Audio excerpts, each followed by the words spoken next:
Hello and welcome to my garden and the dinosaurs who live there. It's the 28th of February, so I've made it by the skin of my teeth. Let's do the February garden tour.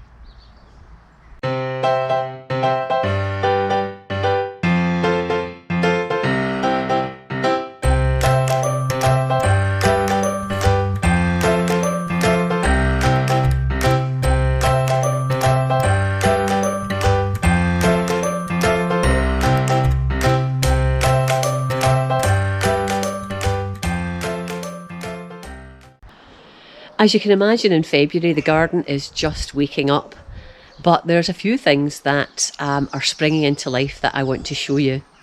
And as is always the way, there's still tidying to be done to get the garden shipshape in time for the growing season kicking off properly, and the flowers and all the perennials coming back through.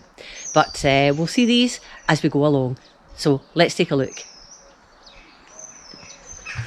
Okay, here's a little new addition. It's a new little dinky, I would call it a grow house. It's more like a cloche. Just two shelves on it. And it's just going to give me a little bit more space to move seedlings out of the house and in here before I transition them into beds. And at the moment, at the bottom there's a large pot. That's actually a hosta that I could actually potentially bring out now. And it will spring into life. I've got it in there just now just to add a bit of weight to this, to the bottom of it, to keep it nice and stable. And then here is actually, let me just show you.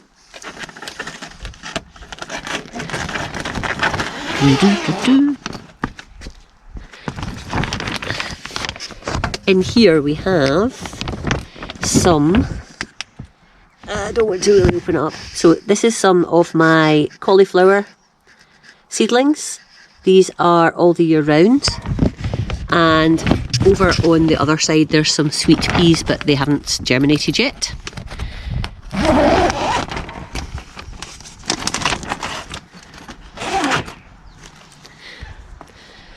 I took the top off this sprout plant yesterday and gave it to the chickens. These sprouts are past their best now, so I'll see if I can save any of them. I might be able to actually get some wee mini sprouts, and the rest I'll feed to the girls. And there's another sprout over there that's in a collapsed state, but it's okay. I'll get those sprouts off. I think probably what I'll do later today is get these off and freeze them. Oh, we've been joined. Hello, Ollie. Hello, wee man. And the rest, these are empty pots. They were potatoes or carrots or whatever. So I'll get those sorted out for harvests or sowings to come.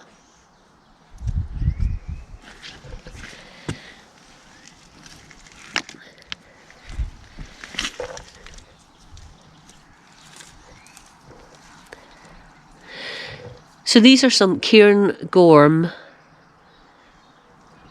leeks that have overwintered. Some of them are looking okay. Some of them are looking a little bit weedy and haven't really done much. But I'll leave them in here. I'll maybe discard some of the weedy ones, and there's a few that maybe grow a little bit for me to give me some baby leeks. But I really do want this bed in the not too distant future for planting things in.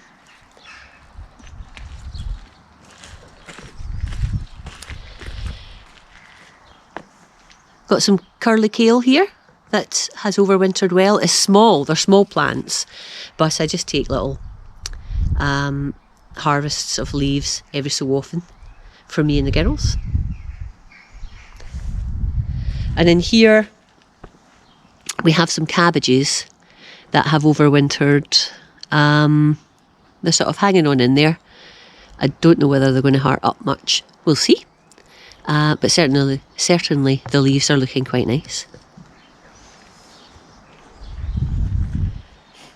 This Phormium, or New Zealand flax, is doing well considering we had some pretty vicious snow or certainly temperatures and a little bit of snow. Doesn't really like it to be too low for too long. but it survived, so that's good news. And just behind that, can you see in this bed, we've got my first daffodil. A little solitary one. Yay!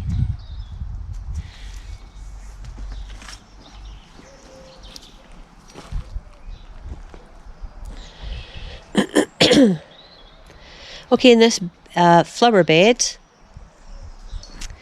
we have some Scarlet Poppies that come up and do really, really well. And it's amazing considering, you know, we're not even quite in March yet, and the weather has been, well, it's gone through all the winter.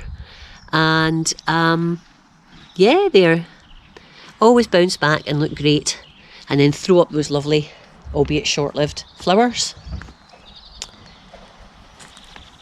There's some tulips here that I need to pull out because I think probably they'll come up blind this year.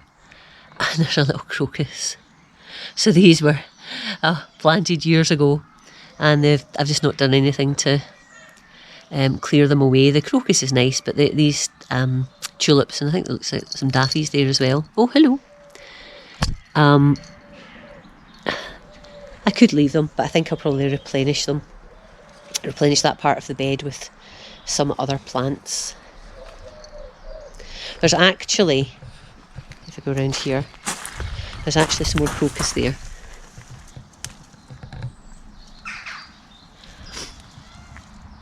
And while I'm here, here's the sedum that is starting to come back. I'll just need to clear away these old stems, but you can see the plant itself. It's another Ollie, out the way. The plant itself, I see the sedums do really well too. You think, oh gosh, it looks quite delicate, but they cope with the weather and the winter here in the west of Scotland really, really well. Hello, are you watching me? In case you're wondering what that cumbersome thing around his neck is, it's actually a GPS, so we can track him and we know where he goes. It's actually quite good fun. This bed that we're next to, this is where I grew my Picasso potatoes last year, and I've topped it up with some compost, and I'm going to sow the potatoes back in there this year. Why? Leave that. Thank you.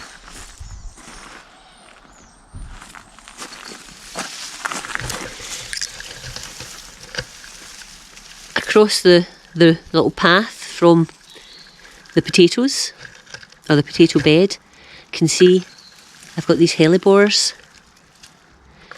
And again, these are just the most amazing things. They, to get such beautiful flowers at this time of year, I think is just awesome. And I've got more I'll show you as I go around the garden. Here's another clump of Hellebores. You can see some of the leaves are looking a bit tatty, but the flowers are, if I can just show you, absolutely stunning. Their little heads are bowed to keep them away from the weather, I guess. There's a purple one. Absolutely delightful. Love, love, love them.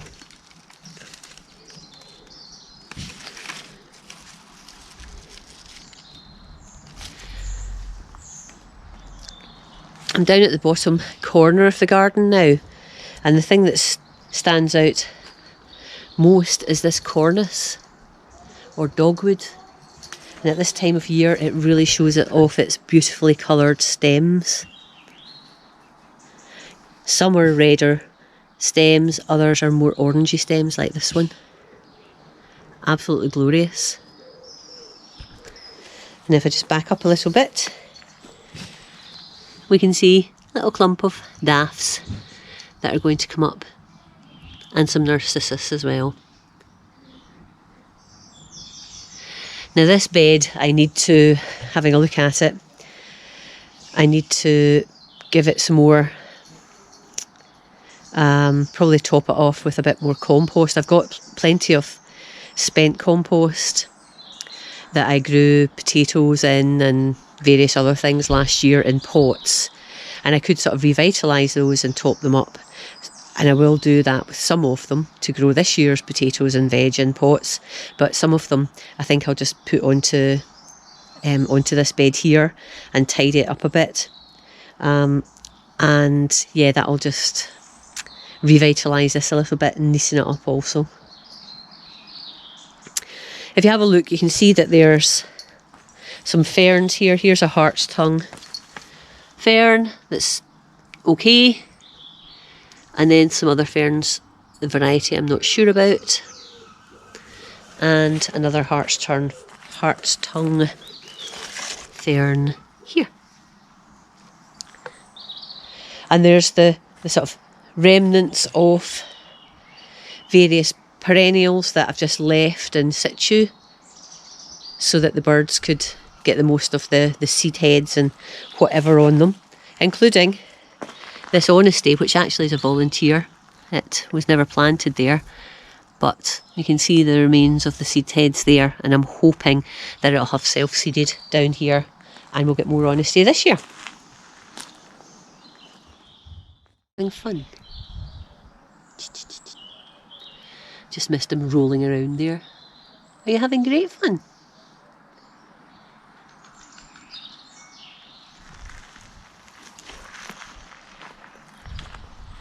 Are you? Are you?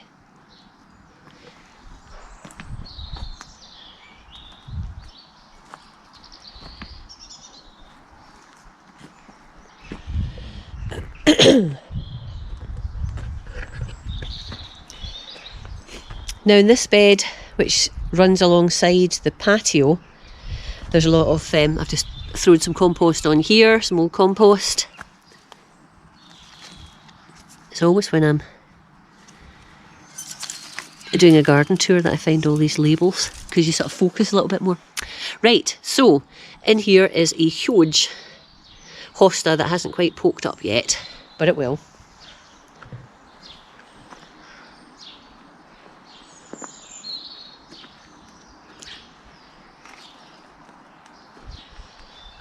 And here we have an Aquilegia.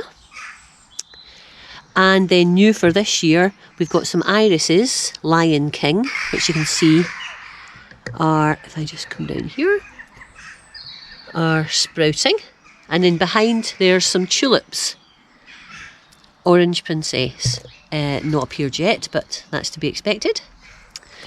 And then my lovely marmalade heuchera, which is looking okay considering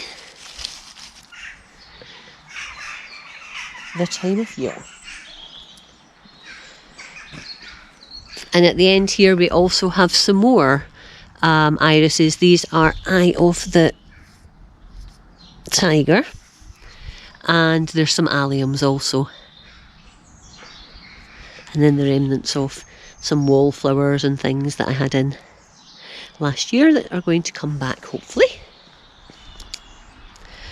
Down against the big shed I've replenished, or top dressed I should say, these big hosta pots, ready for the hostas to come through. My London Pride got completely decimated last year by the chickens, and I'm kicking myself actually because I watched my own February garden tour from last year. I'll put a link to it. And this was looking glorious at this time of year. I'm so annoyed with myself that I didn't protect it better. It will bounce back. You can see there's already new growth. But this was full with a big cushion of London Pride. So note to self, keep the chickens off.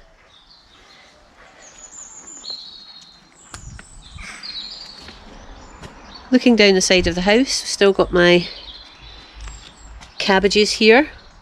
Lovely leaves. I don't think we're going to heart up, so I think I'll just harvest the leaves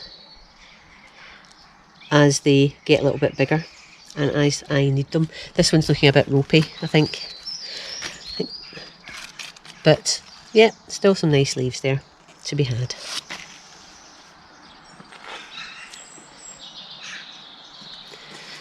Down here in this large pot we've got elephant garlic. It went in on the 8th of November, and as you can see we've got 1, 2, 3, 4, 5. So they've all come through. We now just want them to grow, grow, grow.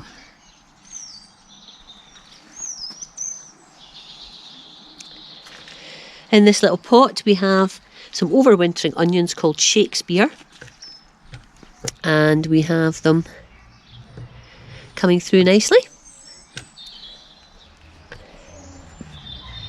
Over in the garlic bed, so these garlic are what I bought and planted last year. They're called Checkmate.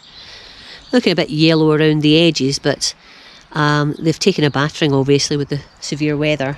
And I was a bit concerned that I put in some saved garlic. That I can't remember what the variety is, but I put it in the same time as Checkmate and it just didn't do anything, and I was digging about and I found some that had rooted, but actually lo and behold they've come up now. So Steve from Digwell Greenfingers says he thinks that soft neck garlic takes longer to come up than hard neck garlic, so maybe this is soft neck. And I'll look up to see if Checkmate is hard neck, and that may well be the case.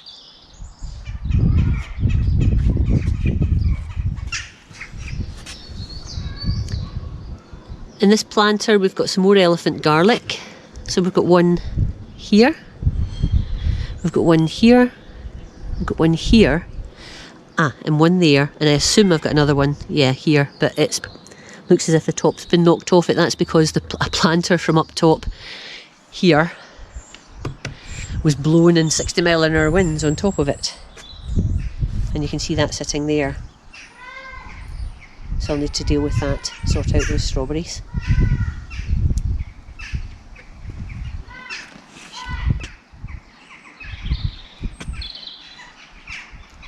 Here's another one of my lovely heucheras, overwintered nicely.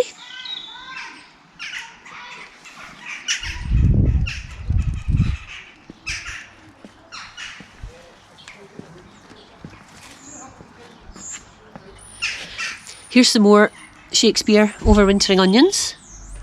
Now I think probably they have been rearranged at some point by squirrels, because you can see that these are very close together. In fact, there's a lot of them very close together there, which I certainly didn't plant them that way. So we'll just let them grow a bit and harvest some of them as smaller onions. And you can see we have some other onions coming up quite nicely.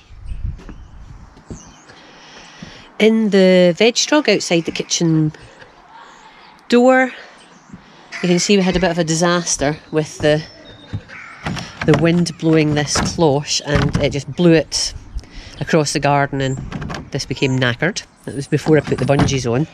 I was just using it to heat up the soil so that I could put some things out. So what I've actually still managed to put out some lettuce. This is some of my all year round lettuce. And let me just show you that. I'll just take the cloche off. Give me a sec.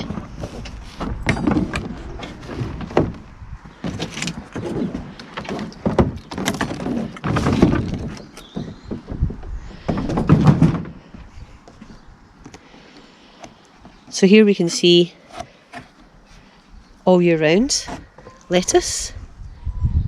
I sowed these, or planted these out last weekend. So they've had a week in here, and I just put this extra propagator lid on underneath the cloche to give them some extra protection, because it's still mighty chilly. And then there's a bit of a mishmash of things in here. There's a couple of Checkmate garlic that I had that I didn't have space to put anywhere else, so I've just popped them in here, and then I had a leak.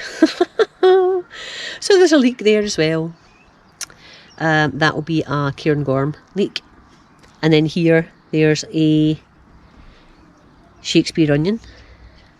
I wonder if there's any more.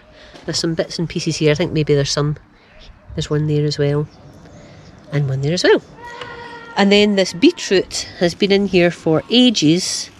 I don't know whether I'm better just cutting my losses and pulling this out. Will I get any beets from this? It looks sort of healthy, so hopefully. And if I just move across, I've got some more cabbages here. Still doing okay.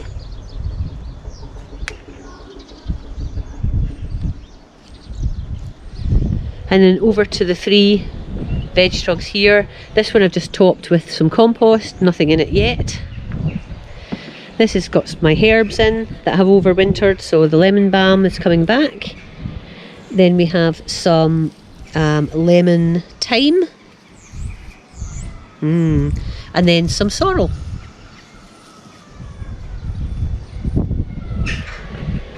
And then over here, if I can open it.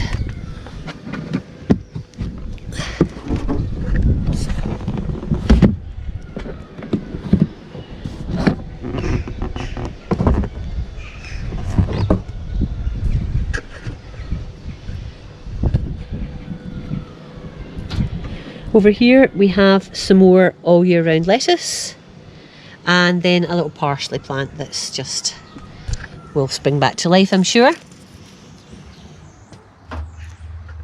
You can see it's a curly parsley, and you can see some fresh leaves there. Okay, looking now at one of the grow houses. You can see I've still got some carrots on the go. These are Eskimo. And they went in July, so really I should have had a harvest from them, but I've not really got much to speak of. Just some little baby, let's see if you can see any, baby carrots. If I just in there, there's some little tiny fingerlings if you like, so I don't think I'll be getting much from these, but I'll keep them going until such a time as I want the pots. Or it looks like they're going to bolt. Here's just some stray Shakespeare onions that I didn't put out anywhere, and you can see that they're starting to sprout, so I'll need to be putting them in a pot or whatever quite soon. And here we have my first lot of radish actually, Scarlet Globe. And you can see that they're doing okay. I actually chitted these radish seeds. So I sprouted them on a bit of kitchen roll. And a few days later they sprouted and I popped them in here. So yeah, that was just to get them on the go a little bit faster than if I'd sown the seeds directly into the pot. So it worked fine. I popped them with this little cloche lid to give them double protection. They're in the plastic grow house, but they've got this little dome on as well. Everything else really is just flowers that are not woken up yet. At the back there's some geraniums that I sowed bare root last week. No sign of anything yet with those, but that's to be expected. Looking at this grow house, a little bits and pieces in here happening. So here's more of my year-round lettuce that last weekend I transplanted into these kitchen basins, and I can't tell you how good these kitchen basins are for growing things like lettuce. I just drilled some holes in the base. They cost about £1 each, the basins, and they're easy to move around, and you can get yourself a nice little harvest of lettuce or radish or a variety of things actually, even little turnips. So yep, they're doing fine. I have been leaving, again, propagator lids on these, so that it just gives a little bit more protection. They don't really fit, but it just gives a touch more protection to the lettuces, since they were in the house last weekend and then came out here. So I'll continue to leave these on. I think we're going to get a few more colder nights this week, and then we'll see how we go thereafter. Lettuces don't mind too cold weather though, so they should be okay. Now these pots here, I actually threw in, just about literally, some potatoes that had chitted, that had gone a bit crazy when I had stored them over the winter. And they were the long, rangy chits rather than nice chits, and some of them I nipped off and others I left. So I didn't know what the variety were. Little potatoes, the littles at the back there. There were 3 little potatoes that had sprouted, and then there were some Red Duke of York, and I put those in there. Nothing has happened, but I did this before the big freeze, so they have been sitting out here in this grow house while we had -5, -6, -7 and -8 nights. So I suspect that they're done for, but I'm just going to leave them because I don't need this space yet, and we shall see. Going down to the next shelving unit, we've got some peas, douche Provence, and you can see that they're just about to start to come through. Oh, and I did actually put some other radishes in. Now that's interesting. Let's see what date I sowed these. I sowed these on the 14th of February, so that was 2 weeks ago. And the ones you've just seen I sowed last weekend, and well, actually I didn't sow them. I put them into the pots last weekend, and they were chitted a few days before that, so they're a little bit further on, and we started them almost at the same time. But you can see we've got, this is Scarlet Globe, the same ones as I chitted, and at the back there's French Breakfast. Oh, something in the way. So they are coming through, but just a little bit slower. So the chitting method definitely gets you started that little bit quicker. It's a bit of a faff though, so it's whatever you fancy, I think. We've got a little strawberry there, strawberry runner, and then the rest of these pots are all hostas that I just put out the way. They don't need really to be protected from the cold and the weather, but because they're little pots, I didn't want them getting blown about in the winter storms, so they're sort of sitting in there, and I'll pull them out shortly. The only thing that isn't a hosta is this, and this, can you guess what these are? These are carrots. Yes, did it early, but again I chitted these carrot seeds,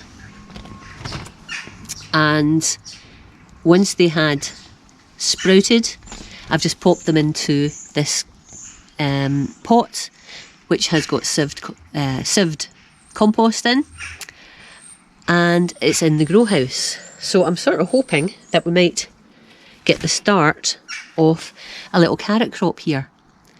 I'll probably have to just tuck them up a little bit more in the evenings this week, because it is going to get not freezing but quite cold.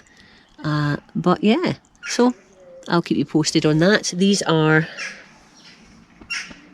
what kind of carrots? I did put a label in. Tell me I put a label in. Oh God, I didn't. Paradiso, I think. And I'll need to find my label. Start as you mean to go on, Mags. Right, so yeah, carrots. So that's that grow house. Look at that. You're going to be coming with me. Come on. Now, I really should give you to a chicken, but what I'm going to do is just go down to this bit of the garden and leave it there. Well, I think that's me completed the tour for this February, and we're just getting a bit of sunshine, so it looks like it's going to be another not bad day at all. I hope you've enjoyed this tour. If you have, please give me a thumbs up. And if you do use social media, it would be fantastic if you would share this video just by clicking the share button, and you can share this on Facebook, etc. And you know, maybe some of your friends might want to have a watch of the videos as well as yourself. If you haven't already subscribed, of course, click the subscribe button and that will keep you up to date with everything I'm doing on the channel. And if you want alerted every time I put a video up, please ring that bell.